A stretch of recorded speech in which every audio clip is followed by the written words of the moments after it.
இன்னைக்கு brownie packing recipe தாங்க பார்க்க போகிறேன். இந்த ரெசிபி எனக்கு ஃபெயிலியரே ஆகாத ரெசிபி. அதனால தான் உங்கள் கூட இன்றைக்கி ஷேர் பண்ணலான்னு நினச்சேன். வாங்க ரெசிபிக்கு போகலாம்.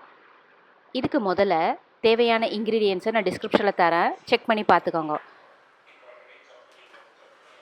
அதே போல் ப்ரௌனிக்கு எப்போவுமே காம்பவுண்ட் சாக்லேட்டை விட குவோச்சோ சாக்லேட் யூஸ் பண்ணிங்கன்னா டெக்ஸ்டர் ரொம்ப நல்லா வரும், ஃப்ளேவரும் நல்லா இருக்கும்.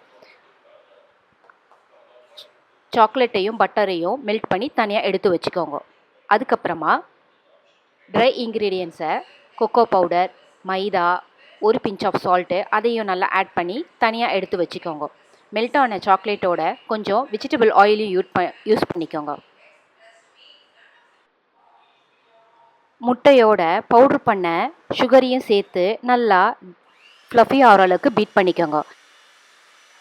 நமக்கு சுகருக்கு பதிலாக ப்ரௌன் சுகர் கூட ஆட் பண்ணிக்கலாங்க, ஒரு கேரமல் ஃப்ளேவர் தரும்.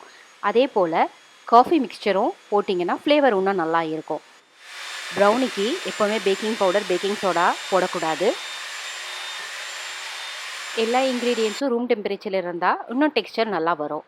நல்லா பீட் பண்ணதுக்கப்புறமா எடுத்து வச்சுருக்க ட்ரை இன்க்ரீடியன்ஸை கொஞ்சம் கொஞ்சமாக ஆட் பண்ணி விஸ்க்கு வச்சு மிக்ஸ் பண்ணி விடுங்க. 8 இன்ச்சஸ் ஸ்கொயர் பேனை நல்லா க்ரீஸ் பண்ணி ரெடி பண்ணி வச்சுக்கோங்க. இதில் நமக்கு 600 கிராம்ஸ் ப்ரௌனி கிடைக்கும். ட்ரை இன்க்ரீடியன்ஸ் நல்லா மிக்ஸ் பண்ண உடனே அதுக்கப்புறமா மெல்ட் பண்ணி வச்சுருக்க சாக்லேட்டையும் இதில் ஆட் பண்ணிக்கோங்க. அதையும் நல்லா மிக்ஸ் பண்ணி விடுங்க. இதே போல் கொக்கோ பவுடரை மட்டுமே யூஸ் பண்ணி கிரிங்கிள் டாப் ப்ரௌனி பண்ணுற ரெசிபியும் நான் டிஸ்கிரிப்ஷனில் தரேன், செக் பண்ணி பார்த்துக்கோங்க. பேட்டர் ரெடியான உடனே சாக்லேட் சங்க்ஸையோ இல்லைனா சாக்லேட் சிப்ஸையோ இல்லை பொடியாக சாப் பண்ண நட்ஸு கூட ஆட் பண்ணிக்கோங்க. ரெடி பண்ணி வச்சுருக்க ஸ்கொயர் பேனில் இந்த சாக்லேட் பேட்டரை ஊற்றி ஆல்ரெடி ப்ரீ ஹீட் பண்ணி வச்சுருக்க அவனில் ஒரு 160 டிகிரி டெம்பரேச்சரில் ஒரு 15 மினிட்ஸ் வச்சு பேக் பண்ணி எடுங்க. டூத்பிக்கை வச்சு செக் பண்ணி பாருங்கள்.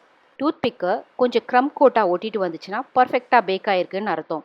ட்ரையாக வந்ததுன்னா ஓவர் பேக் ஆகிருக்குன்னு அர்த்தம். இதுதாங்க எனக்கு தெரிஞ்ச no failure brownie recipe. Try பண்ணி பாருங்கள். தேங்க்ஸ் ஃபார் வாட்சிங்.